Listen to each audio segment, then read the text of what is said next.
할렐루야.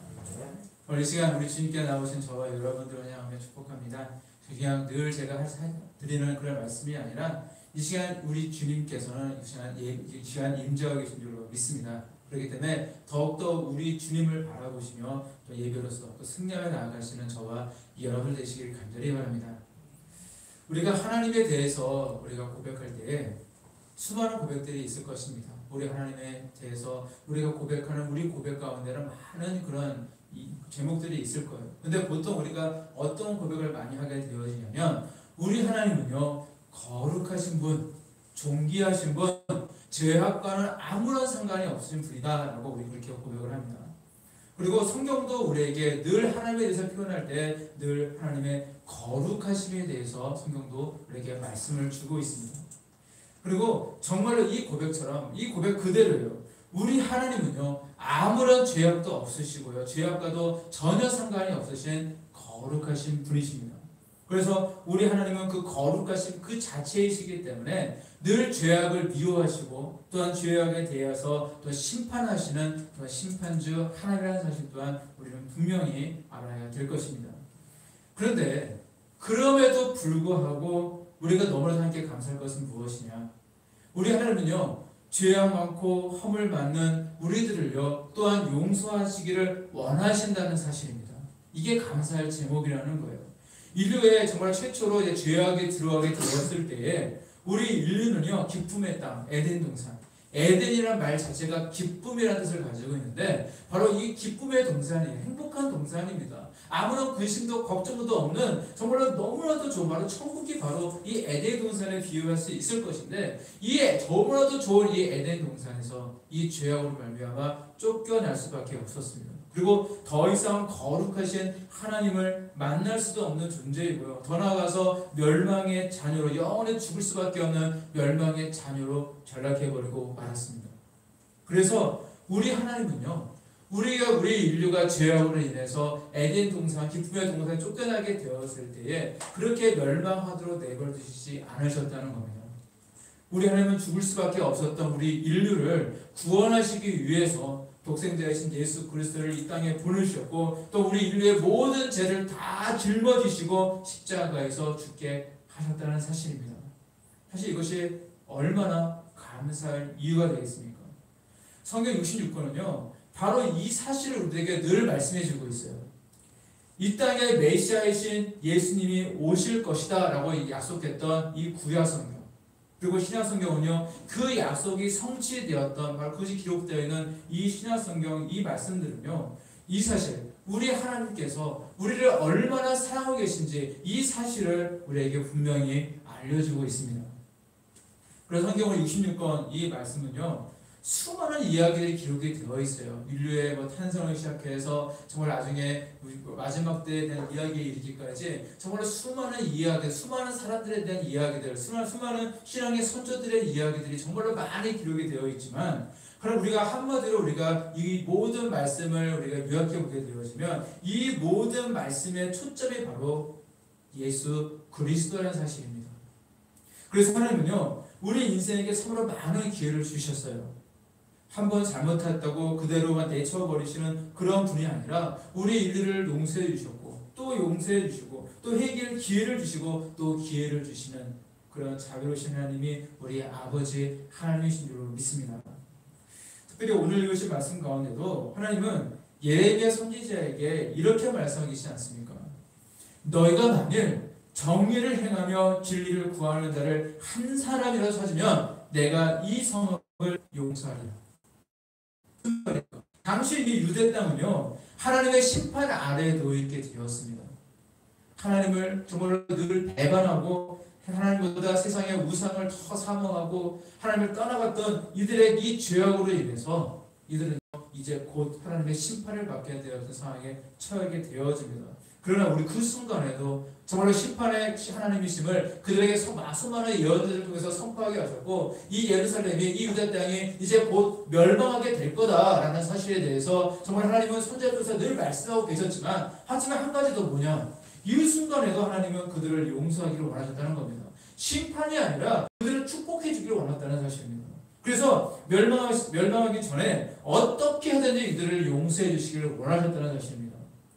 예루살렘 땅에 하나님을 온전히 섬기는 자 단 한 사람, 그 한 사람만 있다면 내가 용서해 주겠다라고 하나님은 말씀해 주셨다는 겁니다. 공의를 행하며 진리를 구하는 그 한 사람, 단 한 사람만 있다면 이 예루살렘 성읍을 더 이상 심판하지 않겠다, 용서해 주겠다라고 말씀하셨다는 겁니다. 그런데 이 예루살렘에 또한 유다 땅에 살아갔던 수많은 사람들 가운데 안타깝게도 그런 사람이 단 한 사람도 없었다는 사실입니다. 얼마나 안타까운 일입니까? 그 많은 백성 중에 그것도 스스로를 이들은 뭐라고 얘기합니까? 자신들은 하나님이 택하신 민족이다, 하나님 택하신 백성이다, 즉 선민이다, 선택받았다, 우리 선택받은 존재들이다 라고 그들은 스스로를 자부하고 있었지만 그들은 그냥 교만한 마음에서 뿐이었고 하나님을 찾았던 사람은 단 한 사람도 없었다는 겁니다.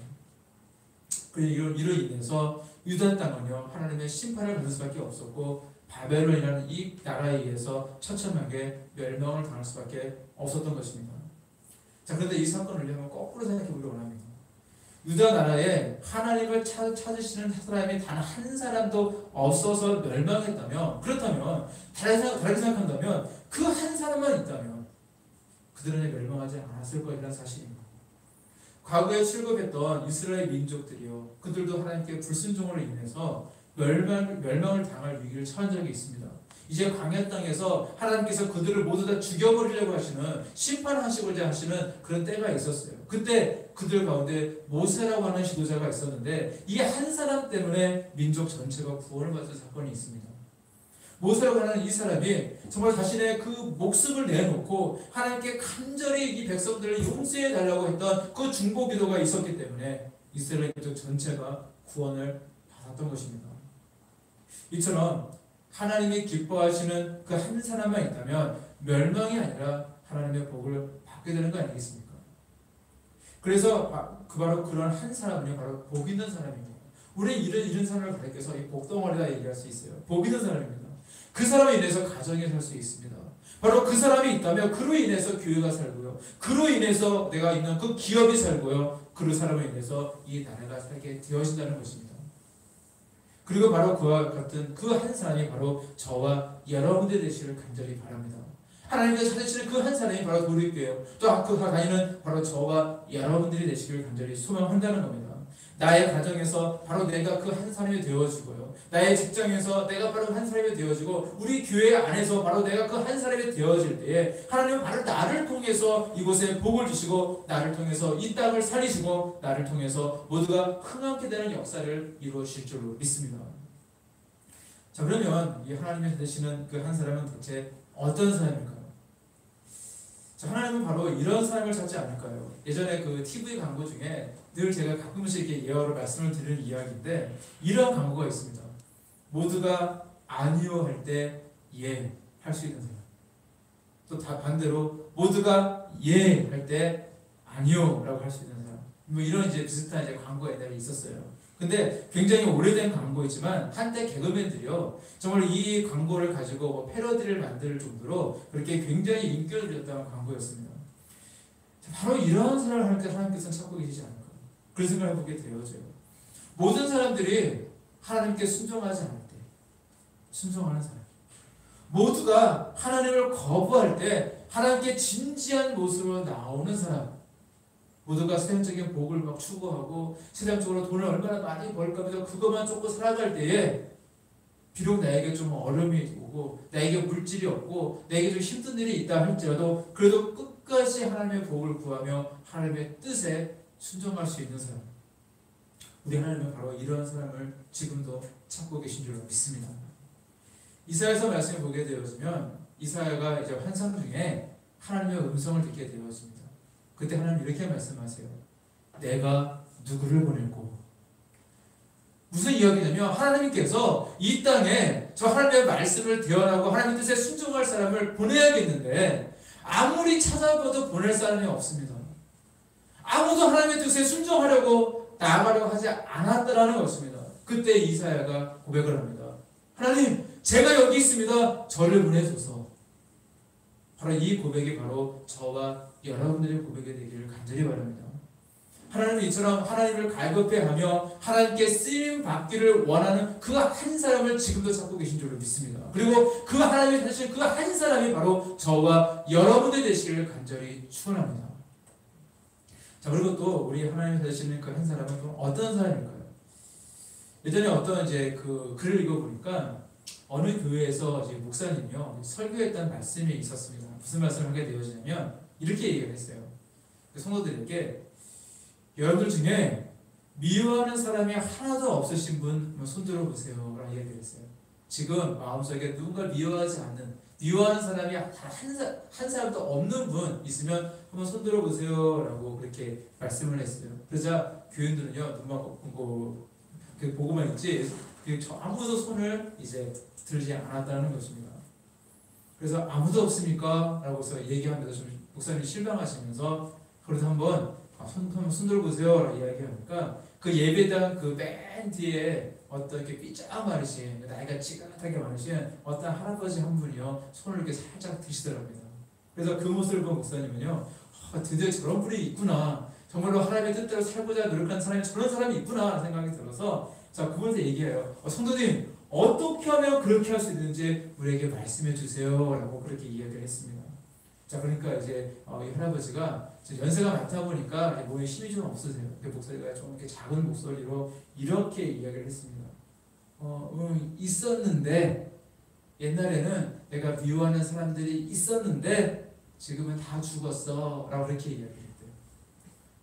자기도요 과거에 생각해 봤을 때 미워하는 사람이 있었어요. 하지만 세월이 흐르고 다 늙고 병들고 다 죽어버렸기 때문에 이제 더 이상 미워하는 사람이 이 세상에 없다라는 그런 이야기였습니다.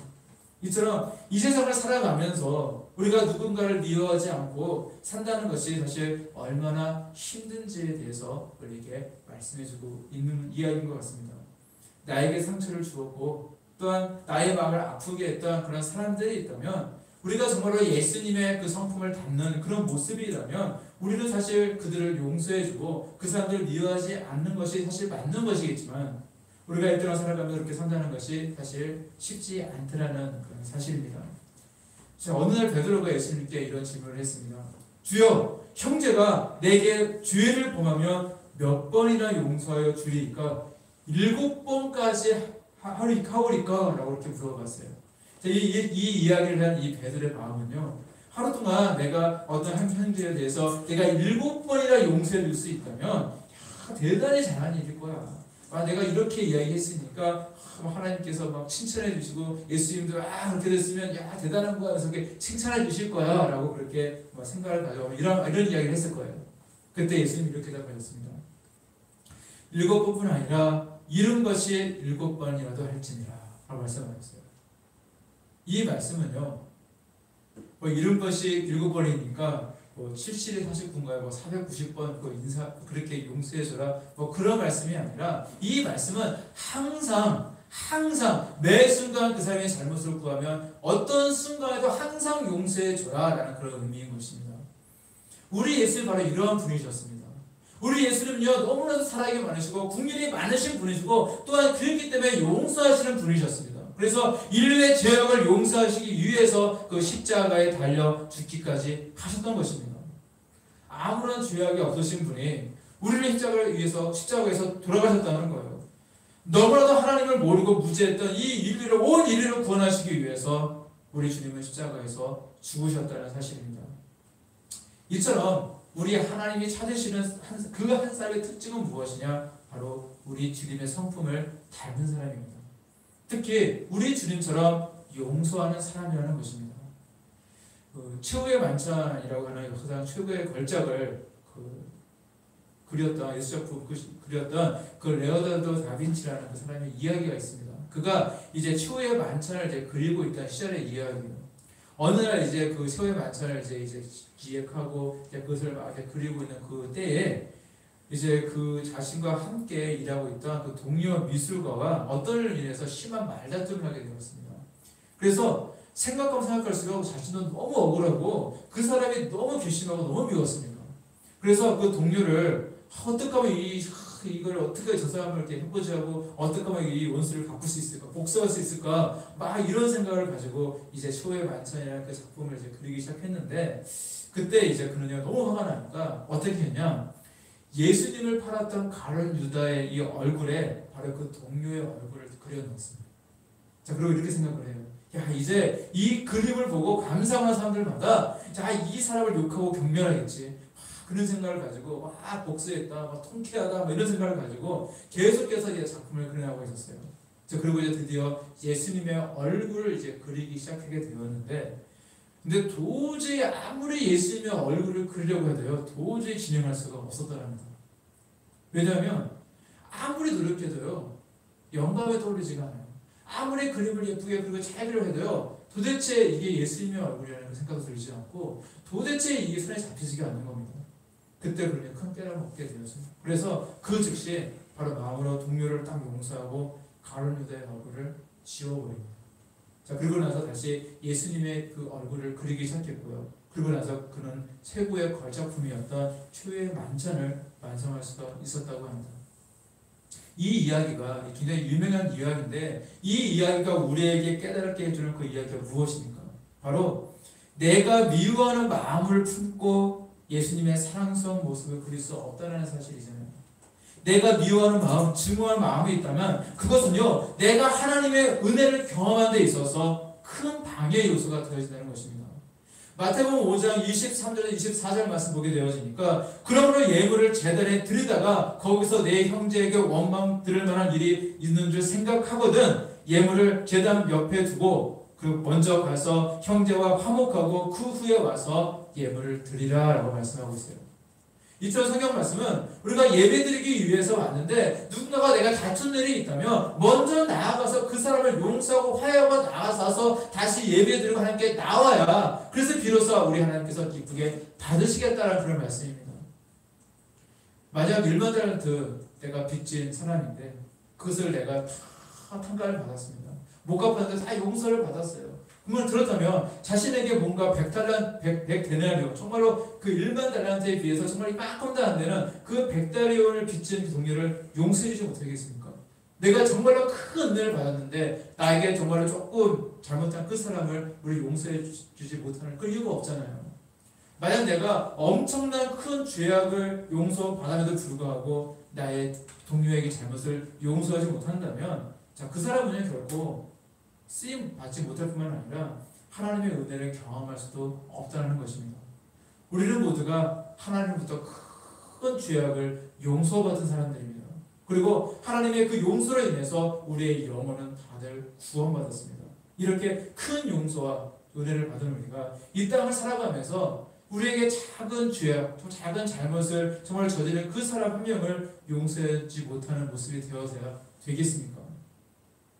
우리 예수님께서 수많은 병자들을 고치실 때, 수많은 사람들을 고치실 때 늘 그 앞에 보면은 항상 늘 등장하는 말이 있습니다. 성경 말씀은 항상 이 말이 등장해요. 뭐냐면 보시고 긍휼히 여기심에라고 기록이 되어 있습니다.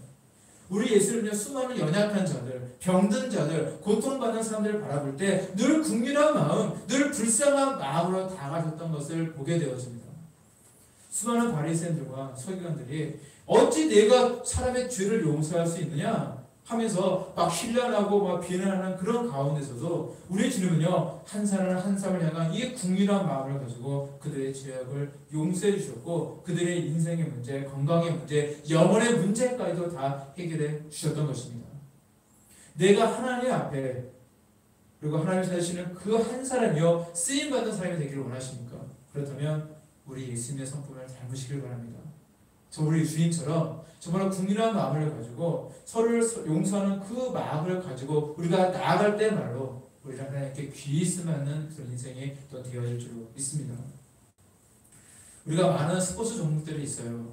그리고 그 중에 뛰어난 선수들도 굉장히 많이 있는데, 근데 그런데 불구하고 모두가 국가대표가 되는 것은 아닙니다. 근데 스피드 이제 국가대표 이제 감독이요, 어떤 종목이든 간에 이제 한 명의 이 선수를 뽑을 때는요, 그냥 뽑는 것이 아닙니다. 어떤 사람을 뽑는가 자세히 보게 되어지니까 뭔가 눈에 띄는 사람을 뽑습니다. 어떤 팀의 경기를 지켜보다가 저 선수 잘하네. 저 선수 이런 특징을 가지고 있고 이런 특출한 이런 기술이 있네. 그런 것을 보게 되어지면 그것이 바로 감독의 눈에 들어오게 되어지고 뭔가 이렇게 보여줄 수 있는 사람이 이제 국가대표로 뽑히고 태극마크를 달게 되어지는 겁니다. 내가 그 한 사람이 되기를 원한다면 우리도 우리 주님의 그 눈에 띄어야만 합니다. 물론 우리 주님은요, 우리의 모든 개개인의 그 뼛속까지 다 아시는 분이시기 때문에 우리를 너무나도 잘 아시는 분이지만은 우리 주님의 눈에 띈다는 말은 다른 말은 무엇이냐면 우리 주님의 마음에 딱 맞아야 된다는 겁니다. 우리 주님의 그 마음에 합해야 된다는 것입니다. 그러면 어떻게 하면 우리 하나님의 눈에 우리가 들어올 수가 있을까요? 저는 이런 생각이 들더라고요. 어떻게 하면 우리 하나님의 눈에 들어올 수 있을까?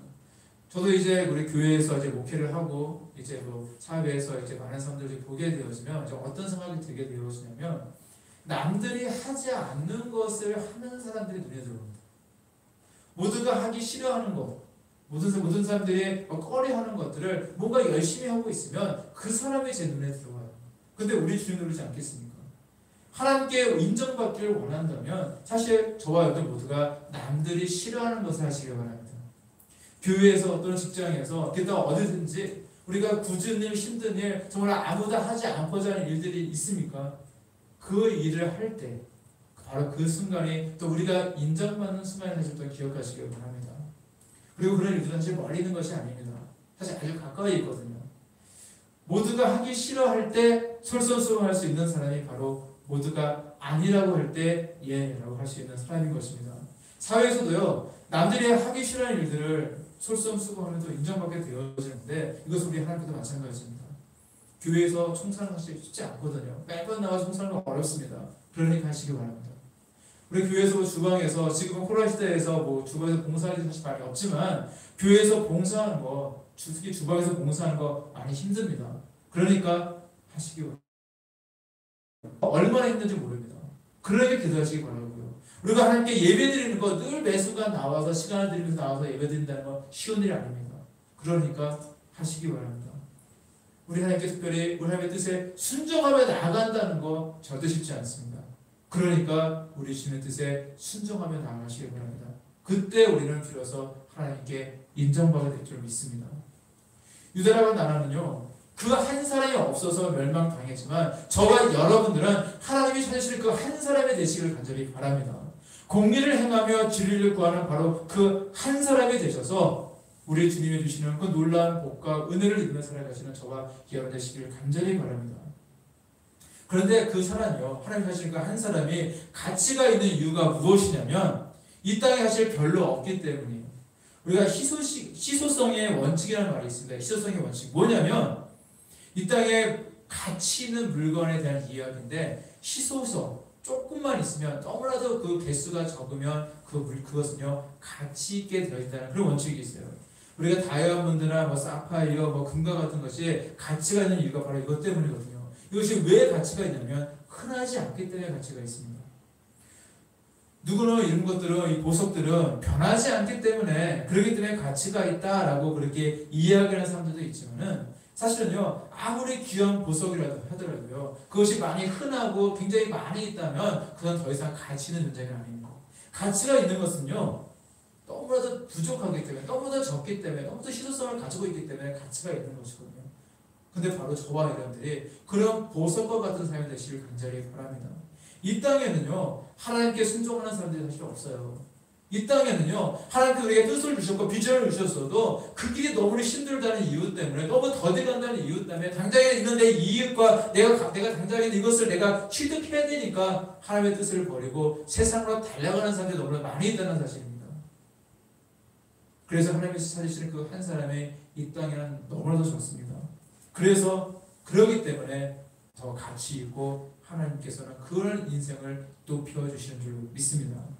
이 땅에 수많은 일꾼들이 있고 이 땅에 수많은 주회들이 있고 수많은 교회들이 있지만 저와 여러분들이 하나님께서 바라보시고 그래 너의 믿음이 이렇게 훌륭하구나 이 땅에는 저 수많은 사람들이 나를 믿는다고 하지만 끝까지 나를 믿지 못하고 세상을 쫓아 나가는데 하지만 정말 내가 이러한 믿음을 보지 못했노라 하면서 기뻐하시며 정말로 즐거워하시는 바로 그 한 사람이 되셔서 또 저를 통해서 우리 교회가 살고 또 나의 가정이 살고 이 땅을 살리시는 멋진 인생을 살아가시는 저와 여러분 되시기를 우리 주님으로 간절히 축원합니다. 기도하시겠습니다.